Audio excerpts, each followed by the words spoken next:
Next question में हमें बताना है कि कौन सी स्टेटमेंट फॉल्स है। Which of the following statements is false. तो पहले स्टेटमेंट रीड कर लेते हैं। पहली स्टेटमेंट है all the angles of a rectangle are equal. Second वाली स्टेटमेंट है no angle of a rectangle can be obtuse. Third statement है the diagonals of a rectangle bisect each other. और fourth वाली स्टेटमेंट है the opposite sides of a rectangle are not equal. तो इसमें हमें बताना है कि कौन सी स्टेटमेंट फॉल्स है। तो इसमें से डी वाली स्टेटमेंट फॉल्स है। The opposite sides of a rectangle are not equal. Rectangle के अपोजिट साइड्स इक्वल नहीं होती, ये फॉल्स है। पहली वाली सही है, all the angles of a rectangle are equal. Rectangle के सारे एंगल्स इक्वल होते हैं। सेकेंड वाली स्टेटमेंट है no angle of a rectangle can be obtuse. ये वाली स्टेटमेंट भी सही है। थर्ड वाली स्टेटमेंट है the diagonals of a rectangle bisect each other. ये वाली भी सही है। डायगोनल्स रेक्टेंगल के एक दूसरे को बाइसेक्ट करते हैं। नेक्स्ट क्वेश्चन नंबर 32 में हमें बताना है कि कौन सी स्टेटमेंट फॉल्स है, यानी कि गलत है। तो पहली स्टेटमेंट है a square is a rectangle whose adjacent sides are equal.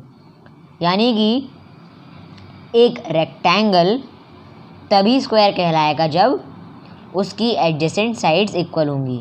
जैसे कि यहाँ पर एक रेक्टेंगल है, इसकी एडजेसेंट साइड्स इक्वल हैं, तो इसे हम स्क्वायर भी कह सकते हैं।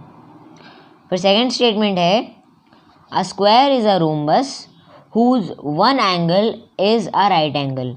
यानी कि एक रोम्बस का अगर एक एंगल राइट एंगल हो तो उसे हम स्क्वायर भी कह सकते हैं। तो ये स्टेटमेंट ट्रू है। फिर थर्ड वाली स्टेटमेंट है the diagonals of a square bisect each other at right angles. यानी कि स्क्वायर की जो डायगोनल्स हैं वो एक दूसरे को राइट एंगल्स पे बाइसेक्ट करती हैं। तो ये स्टेटमेंट भी ट्रू है।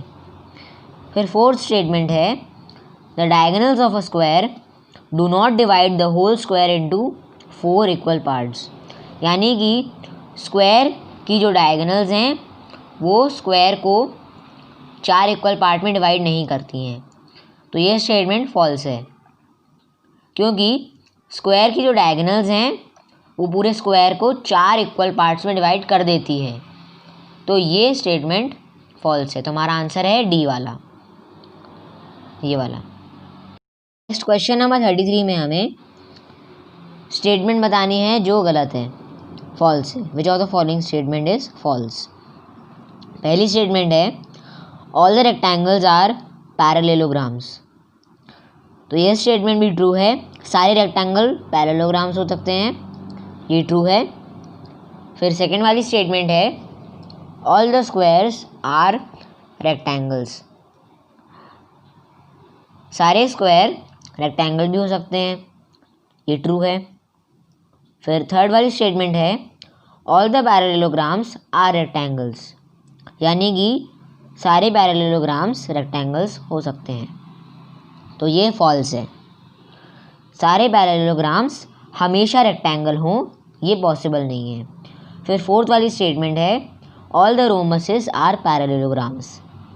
यानी कि सारे रोम्बस पैरेललोग्राम्स होते हैं, तो ये स्टेटमेंट ट्रू है। तो हमारा आंसर हुआ सी वाला, ये रॉन्ग स्टेटमेंट है, तो ये वाली फॉल्स है। नेक्स्ट क्वेश्चन नंबर 34 है which of the following statements is true. तो हमें बताना है कि कौन सी स्टेटमेंट सही है। तो पहली स्टेटमेंट है all the rectangles are squares. यानी कि सारे रेक्टेंगल स्क्वायर होते हैं, तो ये स्टेटमेंट गलत है, यानी कि फॉल्स है। सारे रेक्टेंगल हमेशा स्क्वायर हों, ये पॉसिबल नहीं है, तो ये स्टेटमेंट फॉल्स है। फिर सेकंड स्टेटमेंट है all the parallelograms are rhombuses. यानी कि सारे पैरेललोग्राम्स रोम्बसेस होते हैं, तो ये स्टेटमेंट भी फॉल्स है। सारे पैरेललोग्राम्स हमेशा रोम्बस हों, ये पॉसिबल नहीं है, तो ये स्टेटमेंट भी फॉल्स है। फिर थर्ड स्टेटमेंट है all the squares are rhombuses, यानी कि सारे स्क्वायर रोम्बस भी कह सकते हैं हम उनको। तो ये स्टेटमेंट सही है, जितने भी स्क्वायर हैं हम उन्हें रोम्बस भी कह सकते हैं। फिर फोर्थ स्टेटमेंट है each parallelogram is a trapezium, यानी कि हर एक पैरेललोग्राम ट्रेपेजियम होता है। तो ये स्टेटमेंट फॉल्स है, यानी कि हमारा आंसर है सी वाला, all the squares are rhombuses. ये स्टेटमेंट ट्रू है, इसलिए ये आंसर है हमारा। क्वेश्चन नंबर 35 है which of the following statement is true, यानी कि कौन सी स्टेटमेंट सही है। तो पहली स्टेटमेंट है all the rhombuses are squares, यानी कि सारे रोम्बस स्क्वायर होते हैं।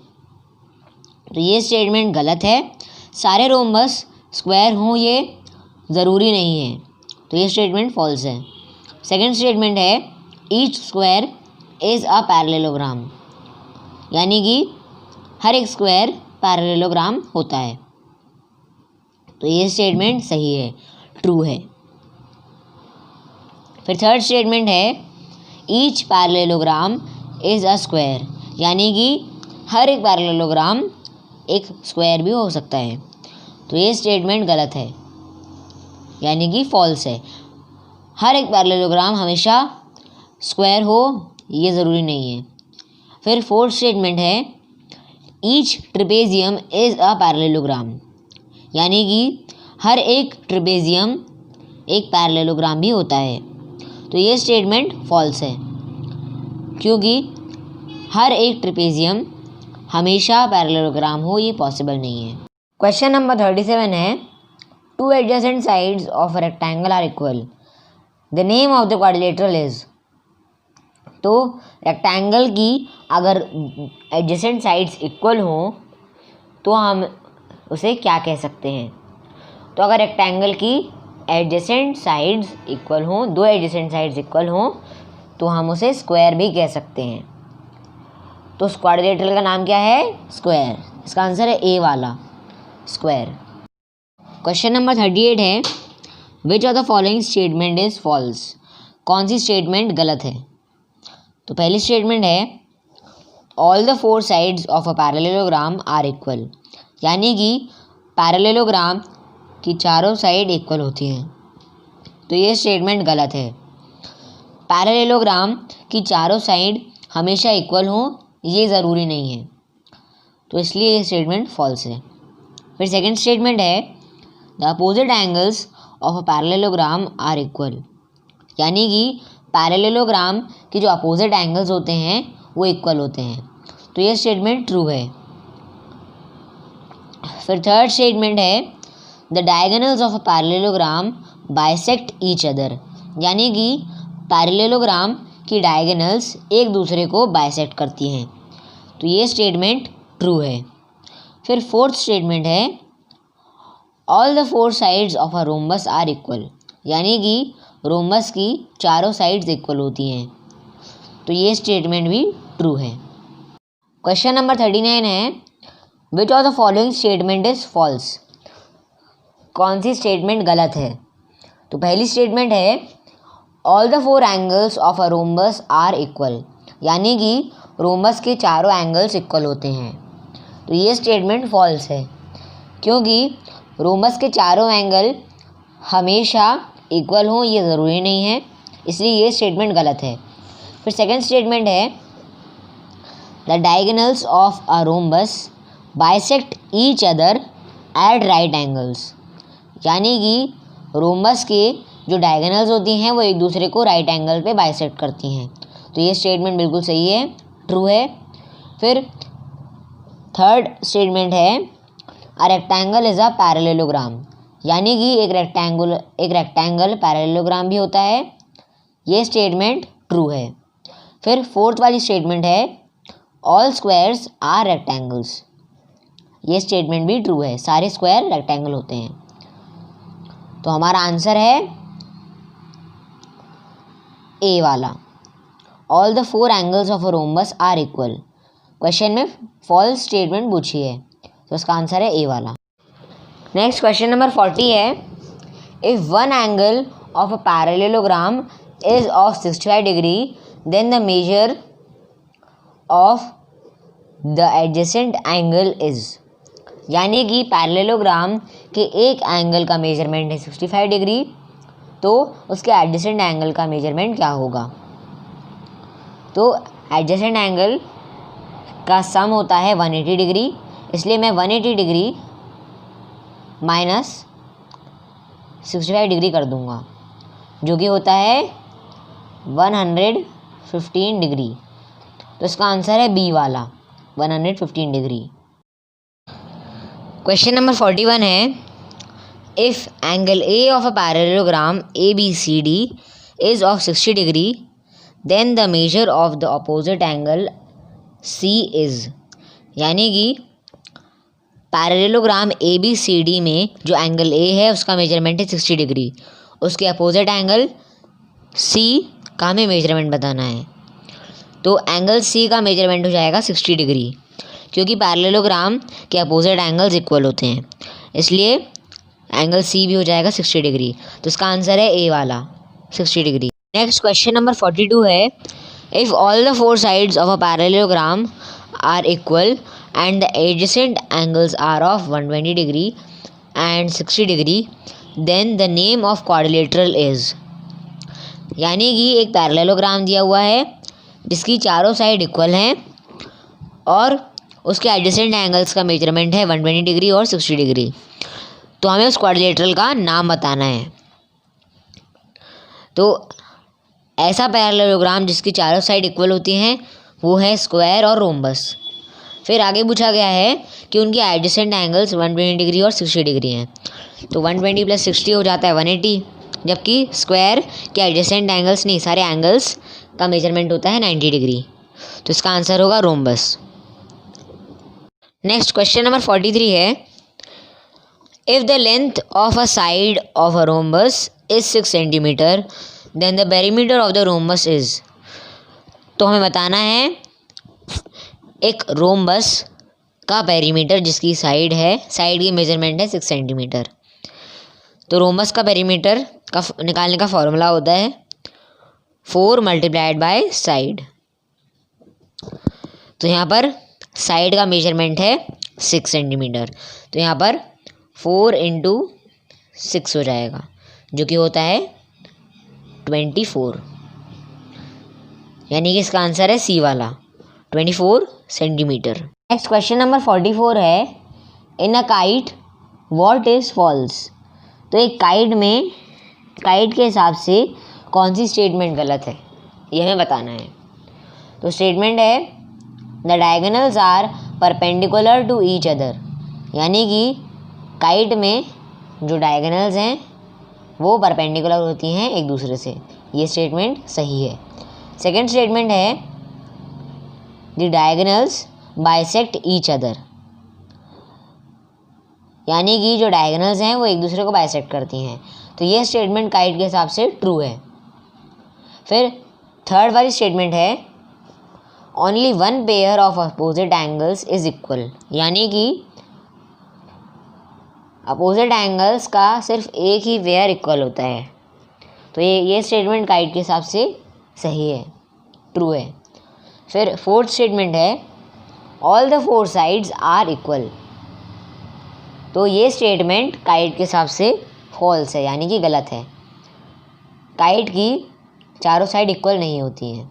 नेक्स्ट क्वेश्चन है ABCD is a rectangle, its diagonals meet at O। यानी कि ABCD एक रेक्टेंगल है, इसकी डायगोनल्स O पॉइंट पर मीट कर रही हैं।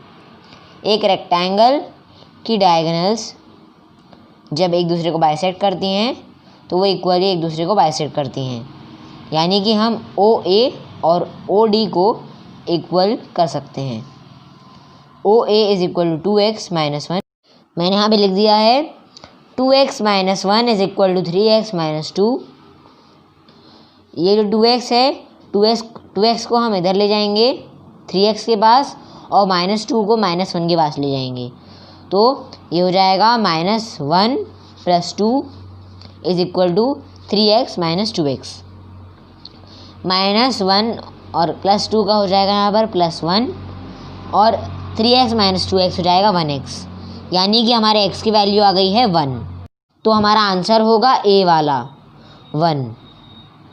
नेक्स्ट क्वेश्चन नंबर 46 है, find the perimeter of rectangle ABCD। तो हमें रेक्टेंगल ABCD का पेरीमीटर निकालना है। तो ये रेक्टेंगल ABCD है। पेरीमीटर रेक्टेंगल का फॉर्मूला होता है 2 × लेंथ प्लस ब्रेथ। तो लेंथ है 4 सेंटीमीटर और ब्रेथ है 2 सेंटीमीटर। तो 4 + 2 हो जाएगा 6 और मल्टीप्लाइड बाय 2 हो जाएगा 12, यानी कि रेक्टेंगल ABCD का पेरीमीटर है 12 सेंटीमीटर। तो इसका आंसर है बी वाला 12 सेंटीमीटर। क्वेश्चन नंबर 47 है, the 4 angles of a quadrilateral are in the ratio 1 2 3 4। The measure of its smallest angle is. तो क्वाड्रिलेटरल के 4 एंगल्स 1:2, 2:3, 3:4 के रेशियो में हैं। तो इनमें से सबसे स्मॉलेस्ट एंगल का मेजरमेंट क्या है, हमें ये निकालना है। तो पहले हम इस रेशियो को एंगल के फॉर्म में लिख लेते हैं। तो ये हो जाएगा 1x, 2x, 3x और 4x। मैंने यहाँ पे लिख दिया है 1x + 2x + 3x + 4x = 360 degree. फिर हम 1x, 2x, 3x और 4x को प्लस कर देंगे तो ये आ जाएगा 10x। 10x = 360 degree. अब ये जो 10 है, 10 को हम 360 के पास ले जाएंगे और उसको डिवाइड कर देंगे। तो 360 और 10 को जब हम कट ऑफ कर देंगे तो हमें आंसर मिलेगा 36 डिग्री, यानी कि x = 36 डिग्री और x क्या है 1x, यानी कि स्मॉलेस्ट एंगल का मेजरमेंट है 36 डिग्री। तो इसका आंसर है बी वाला 36 डिग्री। मैंने सारे एंगल्स को = 360 डिग्री इसलिए करा है क्योंकि क्वाड्रिलेटरल का सम होता है 360 डिग्री, इसलिए मैंने यहाँ पे 360 डिग्री लिखा है। नेक्स्ट क्वेश्चन नंबर 48 है, in a parallelogram angle A:B = 1:2, then angle A = यानी कि हमें एक पैरेललोग्राम है, हमारे पास एक पैरेललोग्राम है, उसमें एंगल A is B है। उसका रेशियो क्या है 1:2। 1 यहाँ पर A है और 2 यहाँ पर B है। ये दोनों एडजेसेंट एंगल है और एडजेसेंट एंगल का सम होता है 180 डिग्री, इसलिए angle A + angle B = 180 degree हो जाएगा। फिर हम लिखेंगे angle A is angle B = 1:2। जैसे मैंने आपको बताया कि एंगल A 1 के बराबर है उस रेशियो में और B रेशियो में 2 के बराबर है। फिर हम रेशियोज़ का सम कर देंगे तो यहाँ पर 1 + 2 हो जाएगा 3। फिर यहाँ पर हमें लिखना पड़ेगा एंगल A = 1/3 × 180 डिग्री। यहाँ पर जो 1 है, 1 को हमें टोटल रेशियो से डिवाइड करना होगा। तो एग्जैक्टली हमें 180 / 3 करना होगा, जो कि हो जाएगा 60 डिग्री, यानी कि एंगल A का मेजरमेंट है 60 डिग्री। तो इसका आंसर है बी वाला 60 डिग्री। नेक्स्ट क्वेश्चन है, 2 adjacent angles of a parallelogram are of equal measure. The measure of each angle of the parallelogram is. तो पैरेललोग्राम के 2 एडजेसेंट एंगल्स हैं, वो इक्वल मेजरमेंट के हैं। हमें उन दोनों एंगल्स का मेजरमेंट बताना है। तो दोनों एडजेसेंट एंगल्स इक्वल हैं, इसलिए यहाँ पर मैं x का यूज़ करूँगा।